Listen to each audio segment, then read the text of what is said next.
As we continue to give you a tour through the Greek Isles, we ended up on the island of Crete. So now for a little recap of a wonderful experience that we had there. And to get from Paros to Crete, Michelle, not the easiest of things. You would think you just take a ferry and get there in a couple hours. Oh, but not the case. We went to the Paros airport, took a flight to Athens, then a flight to Crete. Yes, you could take a ferry. To be fair, you could, but I believe that's like an 8 Did you or say 9. to be fair, you could take a ferry? Oh. So, also, we should also talk about why were we going to Crete at all? Why did we choose Crete? Why did we choose Crete? Way back when we were dating, we went to Mykonos and Santorini. So we decided we wanted to certainly explore some other islands we've never been to before. So Paros being one of them, and Crete being one of the larger isles in the Greek island family. Yeah, and bigger, exactly, and further south. So potentially a little more sun and a little warmth. Potential. But yeah, really mostly that we'd like to experience all the Greek islands and what they have to offer. And so this was our first time experiencing Crete. So we got to Crete and a wonderful family, should I say husband and wife, who own a shuttle service. They picked us up and they took us to the Old Port. The new port we drove by, some big cruise ships were in the harbor, but we wanted to explore the Old Port, so they took us down there, dropped us off at our lovely mermaid house, which we've already showed you a tour of. Yeah, exactly. So you can definitely check that out because that's worth a watch, because the mermaid house and the indoor pool were a hit, of course, and kind of part of why we wanted to stay where we stayed. And the Old Port is in Chania, and so there's a lot of history there, and it's really cool architecture, beautiful, and old. Yeah, 5-minute walk to the harbor area, and it was immediately we found out there are a lot more shops and restaurants were open as opposed to Paros, because again, we were in the off season. Things were closed, signs saying we'll see you back in April, but we were pleasantly surprised to see a lot more opened up. And right by the Old Port, there is a seawall that encloses the port there for the boats, and it was an experience to walk that during sunset. And also at the end of the seawall is one of the oldest lighthouses, not just in the Mediterranean, but in the world, dating back to the 16th century. So that was pretty cool to see. It was very cool, and you learn the history as you walk the walls of why the walls were built, and it became a bit of a tradition for us at sunset to walk those walls, like you said, and really kind of take in the Venetians built the walls, and there's just a lot of history there, which was cool. And we have some really great photos of like really kind of peeking out the walls, and you never knew if it was how the tides, the waves hit the walls, and it's kind of a dynamic experience. So it was really cool, and the sunsets were really beautiful. Breathtaking. And one of the things Michelle's been in search of ever since we embarked on our travels was a authentic, unique farmers market. What does that mean? We've been to farmers markets before, of course, in Southern California, but these are obviously homegrown right down the street, around the corner, in the yards of these people. And unbeknownst to us, until we were getting closer to our stay in Crete, we found out there was a farmers market as we open our door right in front of us every Saturday morning. We got there on a Friday night and woke up Saturday to a farmer's market. It was very cool, and we'd read, like, you're gonna hear them setting up in the middle of the night. We're like, oh, we're not gonna get any sleep that night, but it's still worth it. It's okay. But being an event planner, a past event planner, I had so much appreciation for how they loaded this in, and I did hear them, and I peeked out the window as they were setting up, and I was watching them bring in these canopies and these tents, but the way they do it, it was something to really admire. It was so cool. And this farmer's market is unlike anything I've ever seen. Fresh cheeses, marinated olives, grilling skewers in front of you, every vegetable imaginable, the rainbow of colors, the freshness. I was in awe. And you can find a taste test wherever you went. Yeah, honey, I really tasted honey. Feta cheese.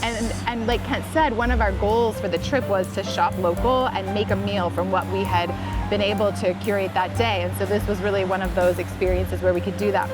And Everly created a recipe. She had an idea what she wanted to follow. So she had a list, and we went through. So there were some herbs that she wanted, and I was not sure if we might find them. I just don't know if they're as common, but No doubt. We sure did. Authentic Greek salad for a couple nights. We watched some Hallmark movies. We got the YouTube channel. Of course, this was happening. Shout out to our Hallmark friends. This was happening during the holiday season, so it was fun to watch that. And one of my favorite moments that I had to include in this description was there was an old yacht club that was within this harbor, and it was massive building, high ceilings, all stone. It was just beautiful right on the water. And we spent a Sunday morning there eating prosciutto, drinking local beer, and playing Uno. And I have to say that was one of my favorite moments. I had an Irish coffee. That was really delicious and fun. It was one of my favorite moments as well. Like, we're just having this really cool family moment. It felt really homey in there, even though it was big. And we could see the port and see boats. And it was cold outside, but the sun was shining, so it was like really kind of a beautiful setting.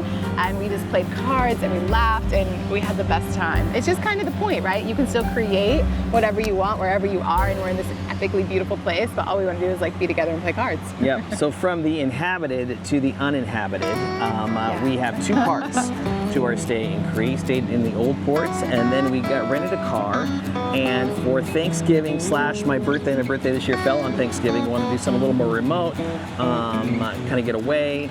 And so we found this Airbnb at this place on the other side of the island. We got in our car. It was a 45.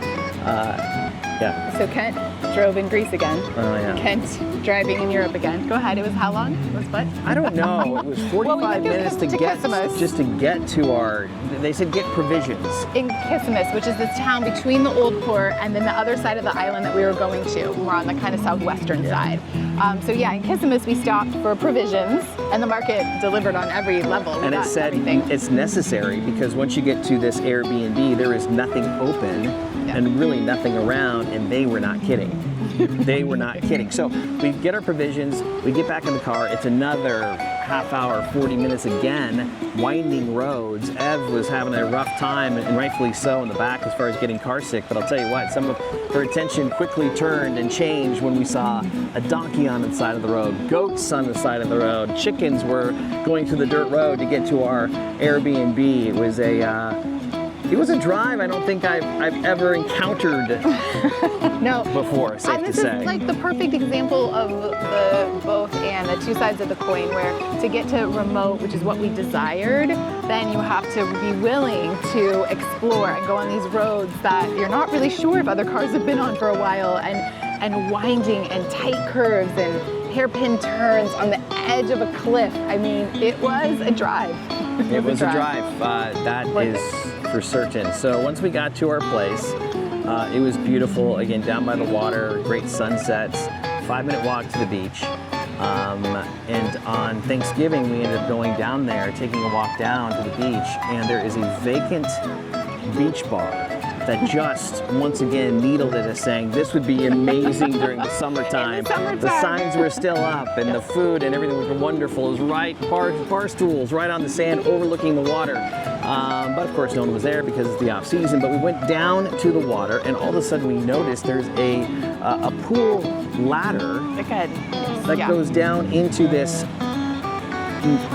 nature-made pond. Yeah, it's a natural pool formed by the rock formations that just happen to block the waves coming over the edge and create a perfect swimming hole in the sea. It's so And Michelle cool. did some YouTube research and said there's this swimming hole and there's this bar, and we got down there like, wait a second, this is it.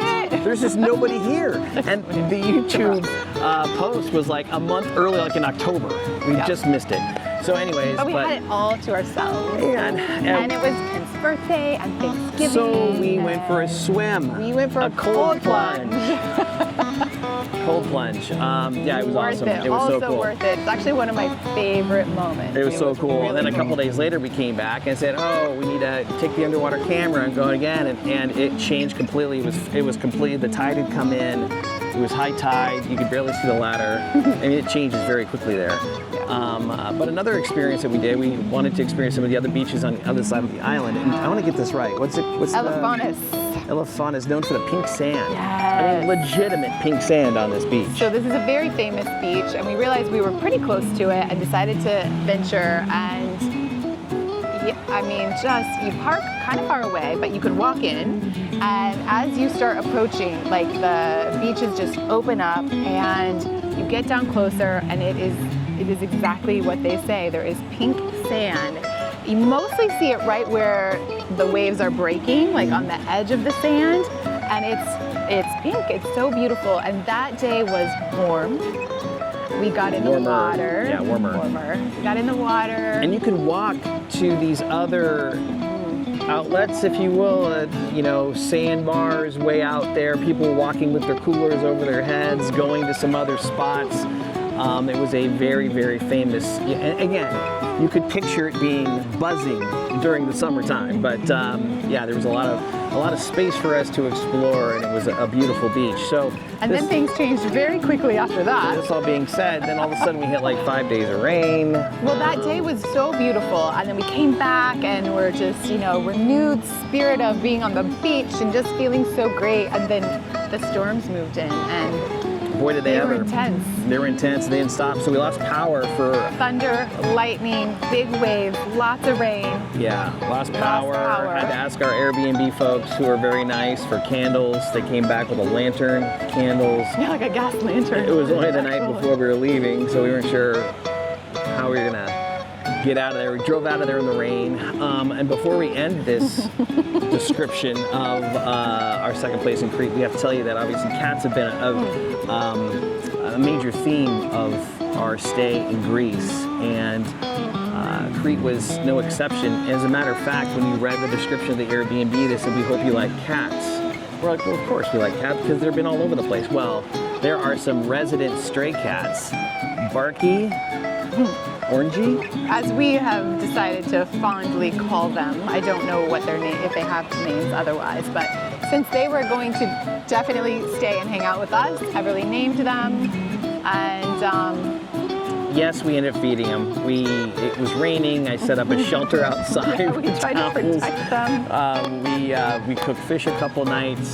We gave them a little bit of fish here and there. So we tried to take care of the cats the best we could, and hopefully the people that stay in that place after us continue that. I don't think you can deny it, because they just love on you, and they approach you, and they snuggle your legs as you walk by, and I really became quite fond of them. And it was very neat to see her be able to kind of understand how to take care and understand the difference, and why they are stray cats or wild cats in this area. And yeah, she really wanted to take good care of them, so that was good. We had a pet for a few days. So after that, got up early on a Sunday morning, I believe it was, and we got out the door and took the hour-and-a-half drive, I think, winding road back to the airport, and we got on a plane to Croatia.